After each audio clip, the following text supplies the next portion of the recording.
A warm welcome to each and every one of you.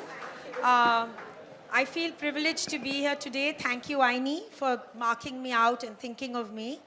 When you have a room full of important people, each and every one a winner, an achiever, an empowered woman, it becomes difficult to show you how important you are and how wonderful you are and how each and every one of you is important to me. A lot of you asked me if this is going to be an award ceremony. Let me offer a small award to you for being in my life and for being such fabulous friends. Thank you.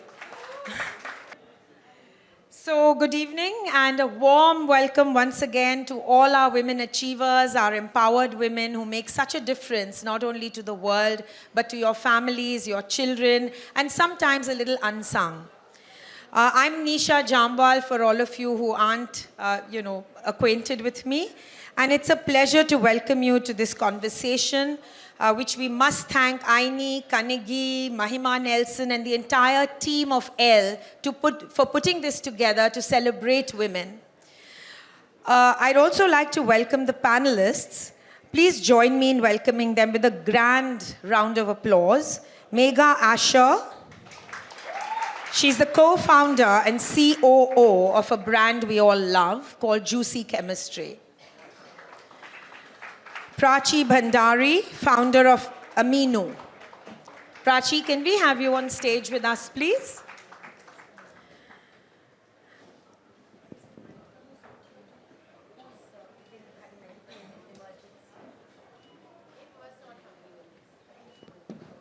Vaishali S., founder and designer of Vaishali S.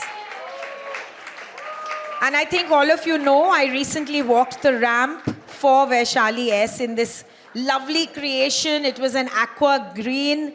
Ritika Jhunjhunwala, founder, Itiha and the FAR store. I'm sorry?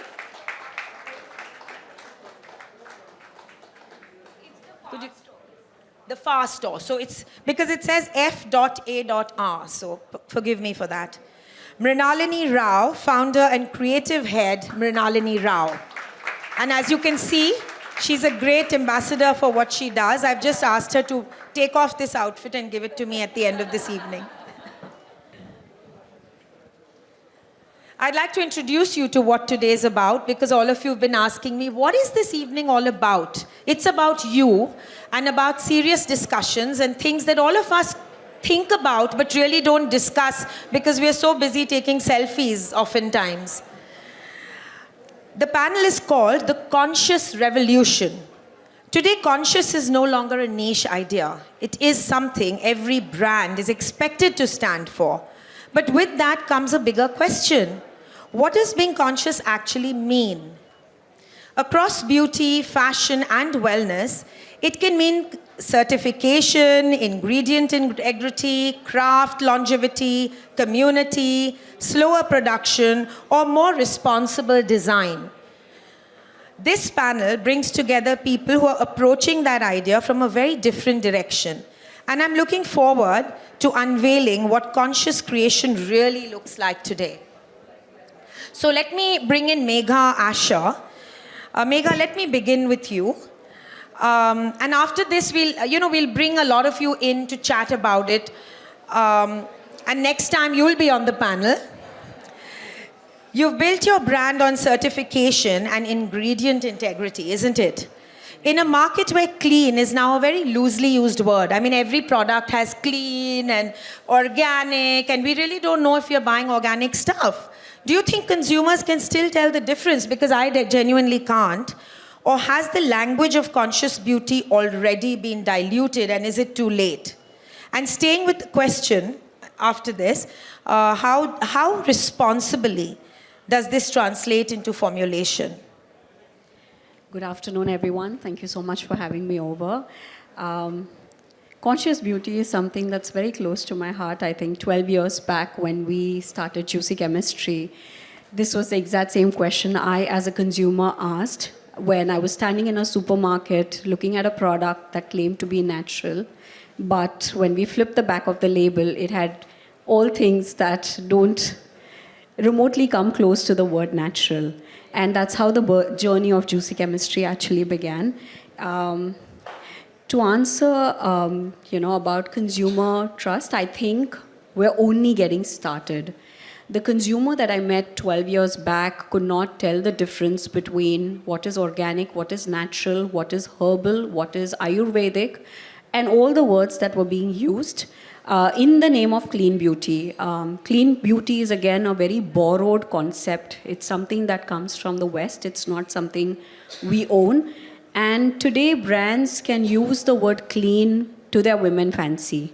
It doesn't mean anywhere close to what the concept began to be. Clean could be a brand justifying transparency in formulations. Clean could be a brand talking about using packaging that's sustainable. Or clean could be something like what we built our brand on, where it was hardcore organic, where we actually went down the route of getting compliances done through EcoCert, getting audited every single year.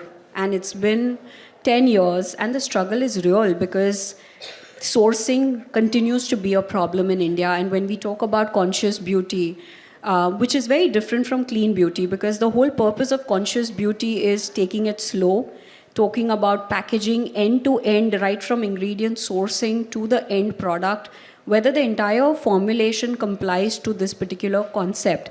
And that's something, while we've built, the industry right now seems to be in a rush.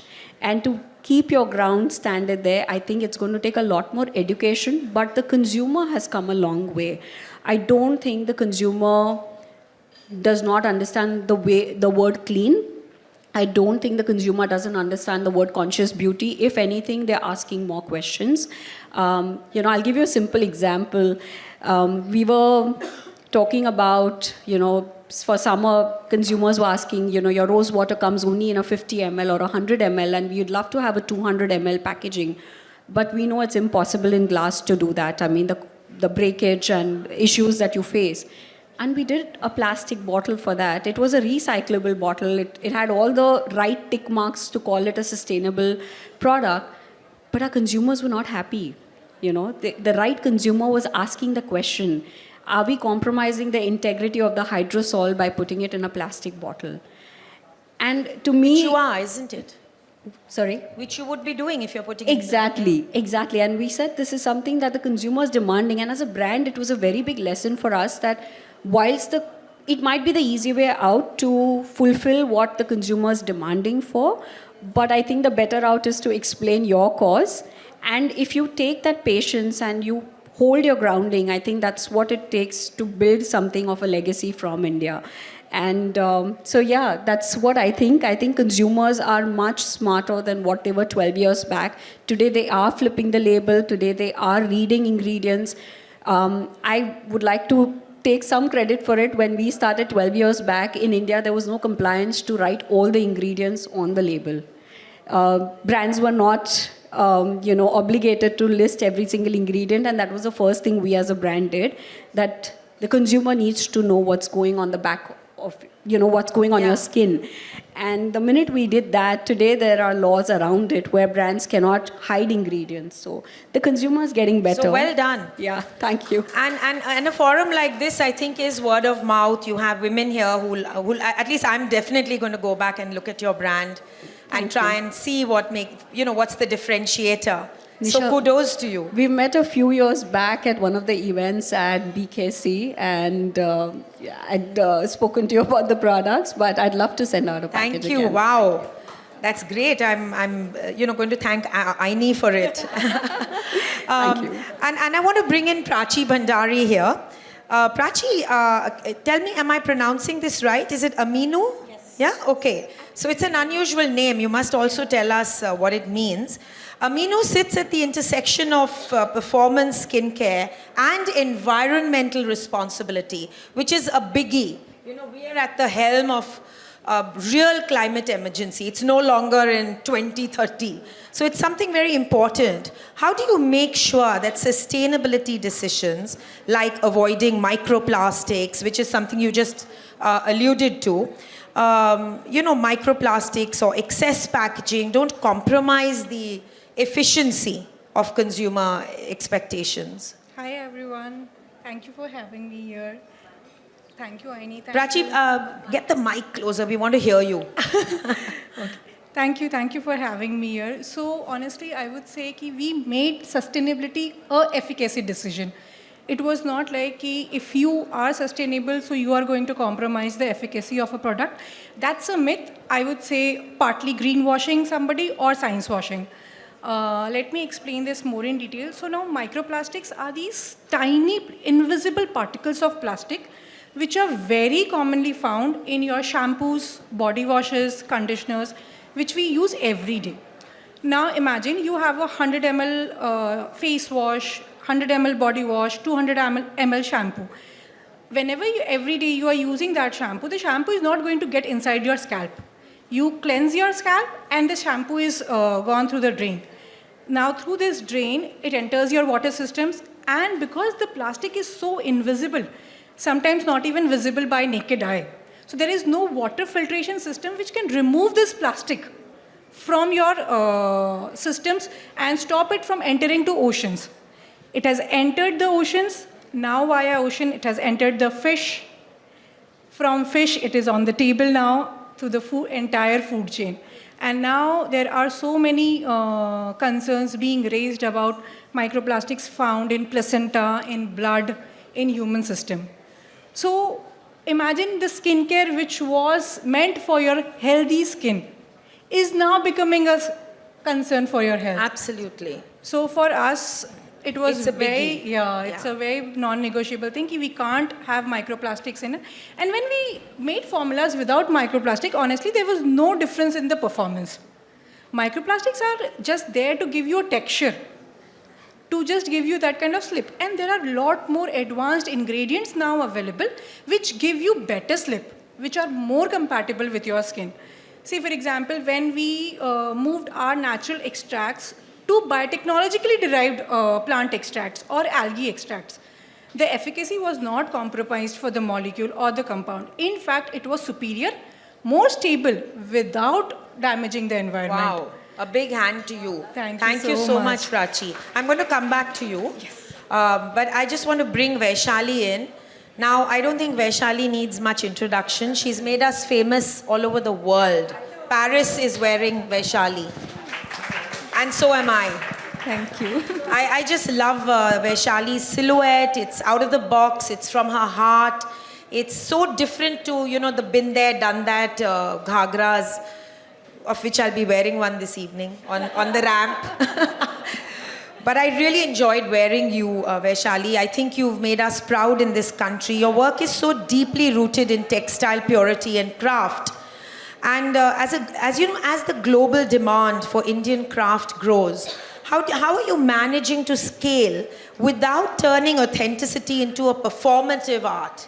Because you're shy, you're understated, you're not a performative person, and yet you're world famous. Tell us a little more. Thank you so much for such a beautiful introduction. Good afternoon, everyone. Thank you so much, Naini, whole L team. Everyone is so supportive. So thank you for this opportunity. And I think for me, scaling craft is not making same thing more and more. I feel it's growing the ecosystem. Also, that's why I think I work with multiple artisans, communities, clusters, instead of pushing one group more and more and for the production. Also, I feel speed always kills the soul, and handloom takes time, and that time should be respected, I feel. And it's not necessary all the craft and weaves should be, scaled. Because we have so many unique craft in India, which is okay to not to be scaled, That's why it's special, that's why it's rare.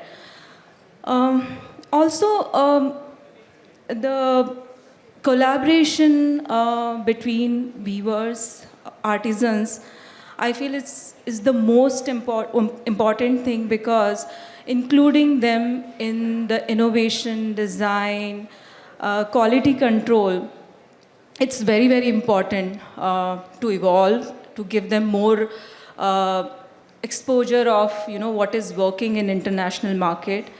Also, I work with directly with the weavers, which I feel, that brings out more authentic and honest work. Absolutely. So that is also really important. Also, for me, process. I think process is much more important than speed. And yeah, I think these are the things also people should understand. Looking at the craft or any handmade product, just looking at the beauty, I think we should understand more what is happening behind, the knowledge, how they are making it, and the generations, how they are learning it, that craft. And we will not believe when they start making one piece of fabric, like process is the same, It takes like 17 days or 15 days just to prepare the loom. And can you believe they have to tie those 10,000 threads, by hand, Manually. so we can't even imagine and think about these things. Like if I'm wearing this jamdani sari, it takes like a lot of time, So I think that is very important, what's going behind. Absolutely. So for me, scaling craft is more like growing with respect, not losing the authenticity. Absolutely. And if we don't have more people like Vaishali promoting, working with the craftsmen, I've written 2 books on saving indigenous crafts. We will lose the crafts very soon because the Paramparik Karigar is going. And a lot of the children are becoming into computer operators. So Vaishali, kudos to you. A very big hand also, to Vaishali. it's for them, I feel one more important point, giving them fair price, respect, because what they are looking for, why they are leaving the craft. They are leaving just for 5,000 rupees, They do some kind of random things in the factories or driving a taxi or, doing some different thing. I'm sure they will feel more respectful sitting in their houses, getting right kind of support, right kind of wages, some kind of health securities, some like education system for them. Why can't we do that? Because we have to. When we go for other jobs, you have so many facilities. Absolutely. So, why and not also for to them? celebrate them and have their names on their work. Why are they so unsung? Why is a Jogin Chaudhary or a Krishan Khanna so, illustrious? And why is a craftsman? This is, the next panel, I promise. But it is important, and one's heart does bleed that it takes a German or a Japanese to come to India and take your Jaydev Baghel to Germany. And, he died absolutely unsung in India. So, yes, Vaishali, I wish there were more Vaishalis in the world, especially in India, actually. So, from purity and process, I want to move to restraint as a design philosophy. And Ritika Jhunjhunwala, who's the founder of Itiha and the Far Store. Ritika, I want to bring you in here to ask you, you worked closely with artisans also, like Vaishali, and at a process level, isn't it? So as craft becomes more visible and commercially valuable, how do you ensure that it's not reduced to a finished product, but understood as a knowledge and practice? Good evening, everyone. Thank you for having me here. So Can I request you to bring your mic? Okay. Yeah, thank So you. to start with, we started our business back in 2015, and we didn't start as a product. We started as a education space where we actually worked with the artisans, and we introduced workshops as a subject to this country, I would say. We were one of the first ones to do that. What we did in these workshops is we taught them Indian craft and handmade textiles. unless you feel a textile or unless you see the process, you don't value it, is what we believe. So for example, if I'm doing a kalamkari is not just a print. It's a process, and it's very important to follow that process, to know that process, to value it. For me, that pencil line on a kalamkari fabric is more important than a finished product. And that's what we believe in. This question is very beautiful because that's what we follow in our company. We do art at scale, but we do it with artisans as our partners and with artisans as designers, and not as karigars or manufacturers. We believe misprint is the beauty of hand print, and we totally follow to that. Coming to the commercialization question, I don't feel commercialization is demeaning any art or textile. It's actually giving platform to the upcoming artisan community to take it up, because the younger generation is now not ready to practice the art forms at all. So I truly believe that if it's done in the right way and if it's done continuously, we are actually giving a platform to the younger generation, because a country is known by its culture, and a large part of our culture is our textiles and our art. If we lose that, we lose everything. So Absolutely. it's and very... in fact, you're catapulting them into a greater sphere by doing what you're doing. Yes. Yeah. So, and I feel that mistake that they make whilst mass producing also makes it one of its kind piece. So actually you own something which is an art piece. And are they signing every piece? So most of our bespoke pieces are signed by the artisans, and we give you an entire write-up. Also, all the customers that come to us walk through our experience centers and our factories that we have across India. We've taken over some villages, and we first teach them the art, we introduce them what they're going to wear, and then design the garment. So for us, anybody who's wearing a particular garment has to wear it with pride, because it's very important for them to know what they are wearing, and it's very important for them to be confident that it's one of its kind. So even if we mass produce something, it's one of its kind, and we are trying to educate people through the Far Store that handmade products can reach every household at Wow. scale. Congratulations. That's really the need of the hour, and it's transformational what you're doing, Ritika. We're all very proud of you. And I love the fact that you said that, a mistake is part of the beauty. My husband had told me that he's dead against perfection. A woman must have imperfections to be truly beautiful. So only then can you identify it's an originally handmade piece. And Otherwise, imperfection actually is what Barbara Streisand's nose. Yes. It is what was her differentiator, When she was young, she wanted to change it. But she stuck with it and became so famous, not only for her voice, but the way she looked. So yes, I think imperfection, I think that point was so beautiful. And that naturally takes us to the question of who benefits as craft gains visibility. I want to bring in Mrinalini Rao of the beautiful outfit. And Mrinalini Rao has an eponymous label. Your brand celebrates intricate, handcrafted luxury at scale, isn't it, Mrinalini? How do you balance the demand for high, detailed, occasion-led pieces with the idea of conscious consumption and longevity? Firstly, thank you, Elle, for having me here. I'll just start from the beginning as to when I started. When I just passed out of my college, I was barely 23, and all I thought was of making pretty clothes. But over the years, I figured out that, I got to have a purpose-driven, my idea of designing has to be purpose-driven. So when, over the years, I did not know everything about what I was going to do in the coming years when I started off my label, or the idea of this kind of an aesthetic, or the kind of garments.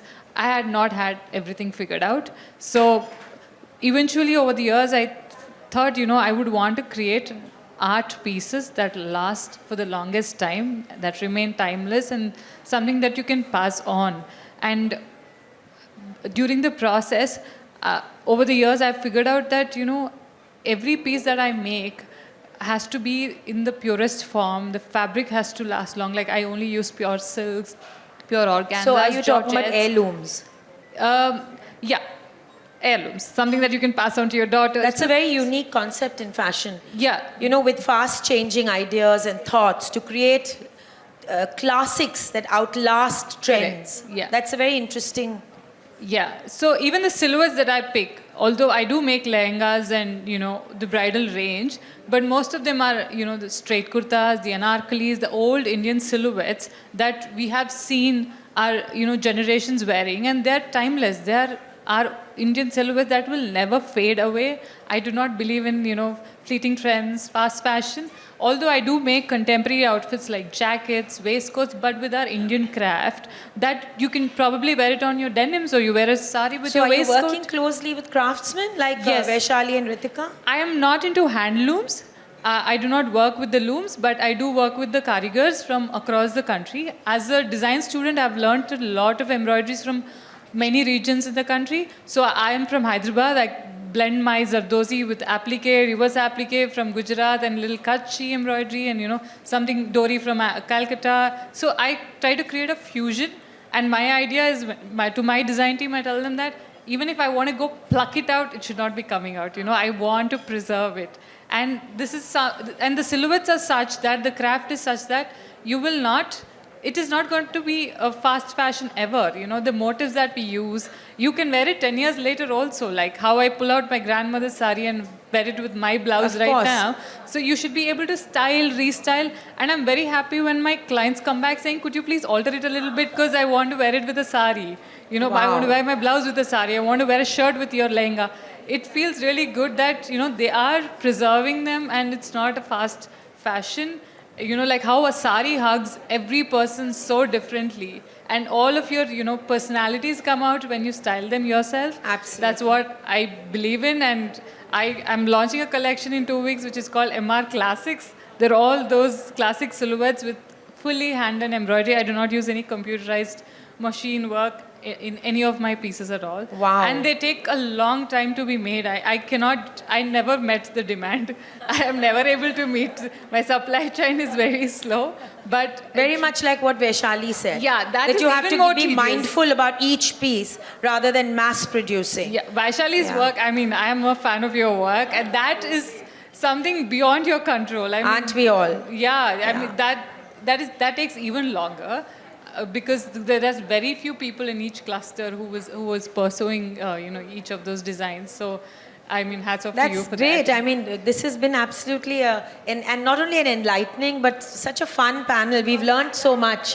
So what we take away from this is that consciousness is not just one fixed idea. It looks different depending on whether you are working with ingredients, health, textiles, artisans, education, or design.